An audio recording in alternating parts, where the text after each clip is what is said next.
Alright, everybody, and welcome back to another new world between the streams. Today, I wanted to go over something pretty cool. We have finally merged. Right now, as you can see, we're currently on Frislandia. We have left K-Pacha.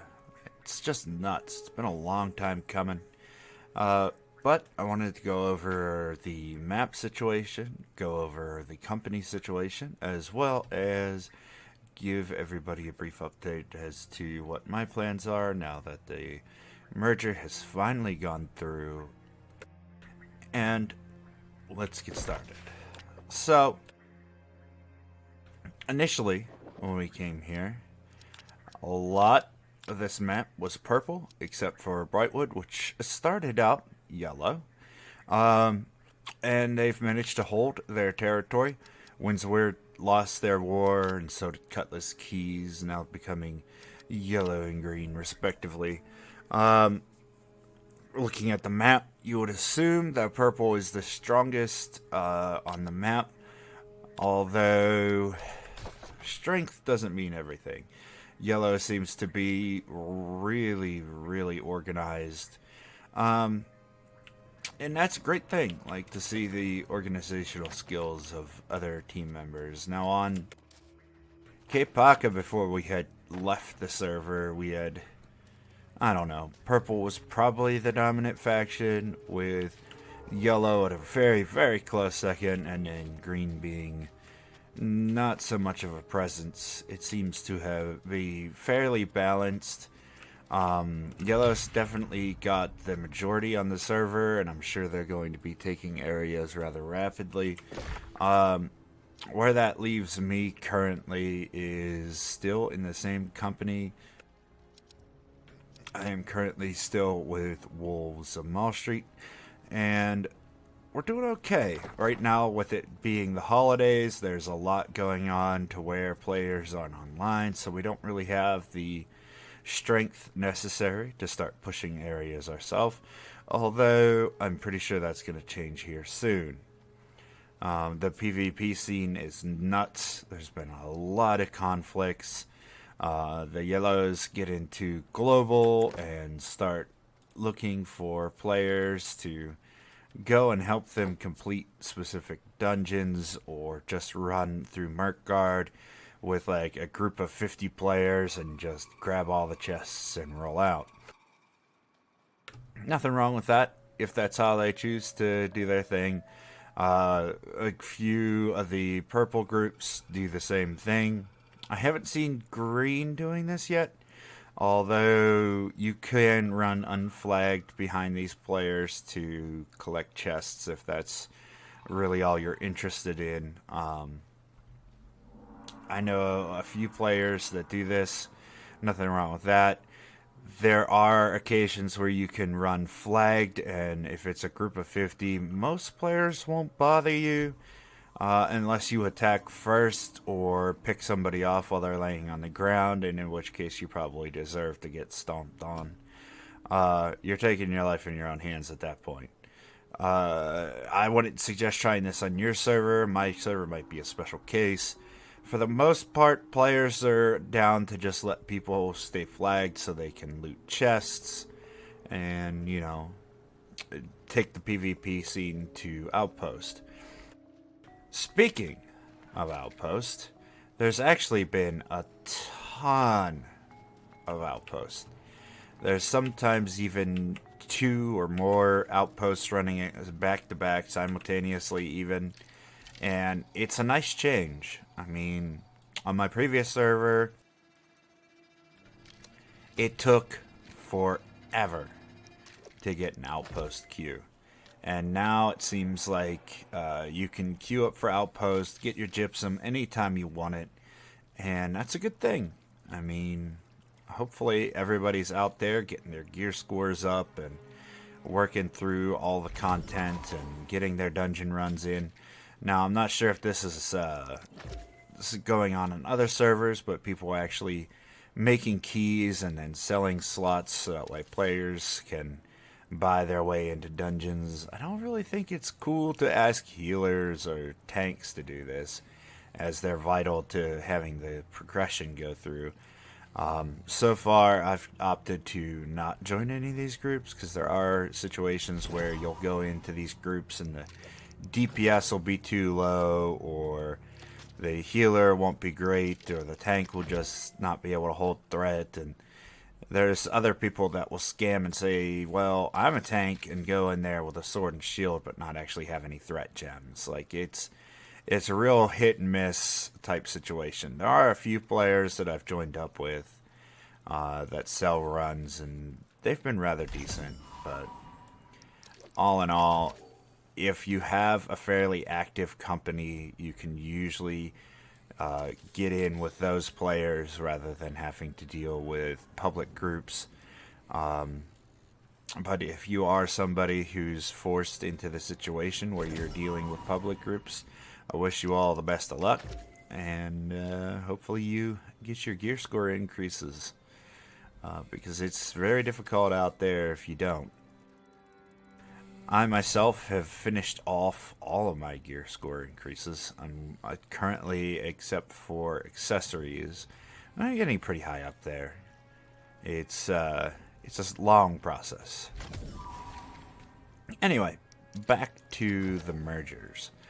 So, before everybody merged, everybody assumed that certain things were going to go for higher prices and other things were going to go for a lower price.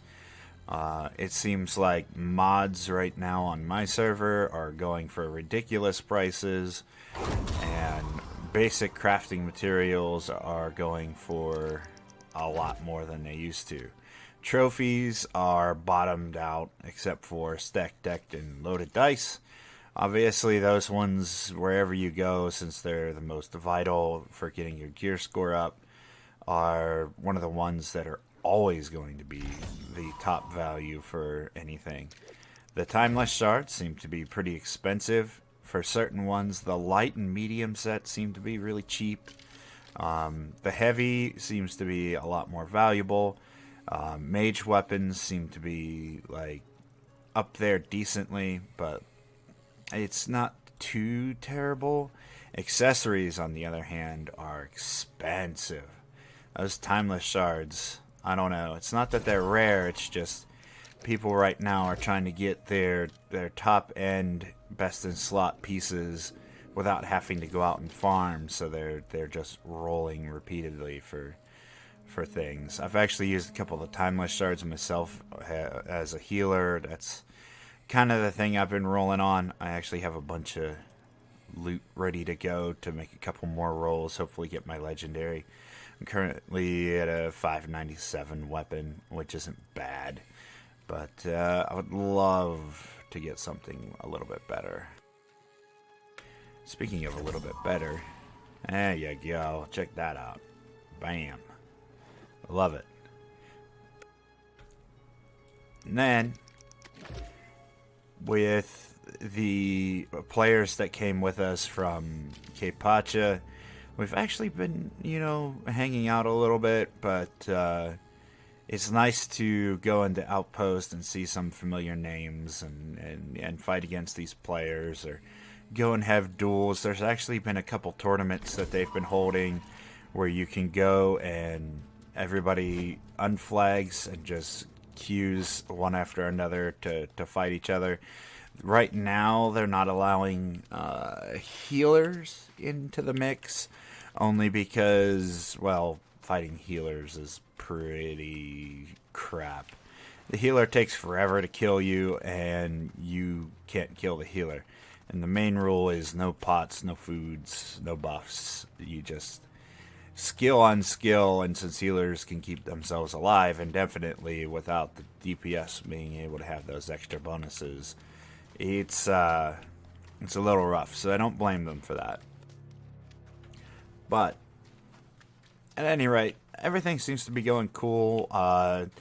Nobody's really had issues. The only issue I had found from the merger, and this is something that you all might also be having issue with, our server, whenever I got in after the merger, none of my trophies were showing as being available. So what I was forced to do is go out and pick my trophies up, which put them into my storage, and then replace them on my wall in order to get the buffs from these. Now, don't panic, because your trophies aren't missing. They're still in your house hanging on your wall. You just have to pick them up, replace them on the wall, wherever you had them. Hopefully you weren't using them in a decorative capacity, because getting those back to where they were can be a pain in the neck depending on how you were using them. But for the most part, I had orders up on the sale orders up, which I removed. I had quests for the town project boards that actually didn't even cancel. I didn't lose them, and it didn't glitch me out, so that was fantastic. Hopefully, everybody else's transfers went through as smoothly, and the only issue is needing to replace your trophies. But if not, hopefully they get it fixed for you rather rapidly, because I know it would suck to lose all of the amazing progress that you've probably made on your character. Another thing to keep an eye out for is whether or not you're flagged and where you're at whenever you transfer, because that does matter. I had logged out in the middle of the wilderness, completely flagged, and when I logged back in, I was standing right where I logged out, flagged up for PvP. I didn't end up running into any players. I quickly ran back to town to start.